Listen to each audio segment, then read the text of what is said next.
मुंबई शहरानंतर बाबासाहेबांनी औरंगाबाद शहराकडे विशेष लक्ष दिलं होतं. मराठवाड्यातील विद्यार्थ्यांना हैदराबाद येथे शिक्षणासाठी जावं लागायचं. यामुळे या ठिकाणच्या विद्यार्थ्यांबद्दल बाबासाहेबांना आस्था होती. यामुळे बाबासाहेबांनी मुंबईत सिद्धार्थ तर औरंगाबादमध्ये मिलिंद महाविद्यालयाची स्थापना केली. बाबासाहेबांच्या आयुष्यातील महत्त्वाच्या दिवसांपैकी काही दिवस बाबासाहेब औरंगाबाद शहरात वास्तव्यास होते. बाबासाहेबांच्या पदस्पर्शांनी पावन झालेल्या या नागसेन वनात येणारा प्रत्येक विद्यार्थी व आंबेडकर अनुयायी या ठिकाणची माती डोक्याला लावतो, तर काही जण या मातीचं दर्शन घेतात.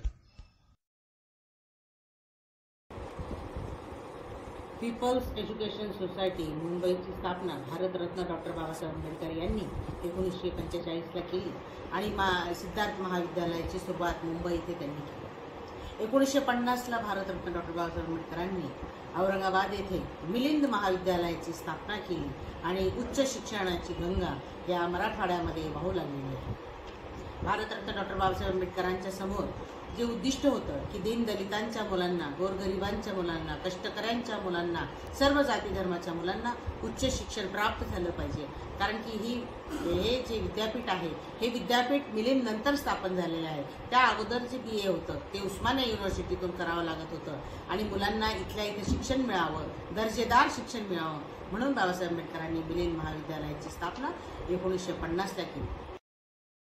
दलित साहित्य आणि दलित रंगभूमी याचा उगमही मिलिंद इथून झालेला आहे. जेव्हा जेव्हा भारताच्या कानाकोपऱ्यातून इथं उपासक उपासिका भेट द्यायला येतात की ही वास्तू बाबासाहेब आंबेडकरांच्या देखरेखीमध्ये बांधण्यात आलेली आहे, त्यांच्या इन्स्ट्रक्शन्सवर होते आणि बाबासाहेब ह्या त्या काळामध्ये बांधकाम सुरू असताना इथं त्यांचं वास्तव्य होतं. आणि महाविद्यालयाने एक सोय अशी केलेली आहे की बाबासाहेब आंबेडकरांचे जे काही वस्तू त्यांनी वापरलेल्या आहेत त्याचं एक छोटंसं म्युझियम इथं वरच्या डोममध्ये करण्यात आलेलं आहे आणि ते बघण्यासाठी भारताच्या आणि विदेशाच्या कानाकोपऱ्यातून मोठ्या संख्येने भाविक इथे येत असतात. इथे आल्यानंतर पहिले तर इथली माती उचलून ते डोक्याला लावतात, जणू काही बाबासाहेब आंबेडकरांचा इथं जो वावर झालेला आहे आजही तो त्या स्पर्शाने पुनीत झालेली ही भूमी आहे आणि म्हणून इथे ह्या भूमीला मिलिंदला अतिशय महत्त्व प्राप्त झालेलं आहे. बाबासाहेब औरंगाबाद शहरात वास्तव्यात होते त्यावेळेस बाबासाहेबांनी वापरलेलं हे साहित्य आपण बघतो आहोत. दृश्यांमध्ये दिसणारं हे साहित्य बाबासाहेबांनी वापरलं होतं. आणि आज औरंगाबाद हे शिक्षणाचं महत्त्वाचं केंद्र झालेलं आहे. आज लोक या ठिकाणी येतात, नतमस्तक होतात.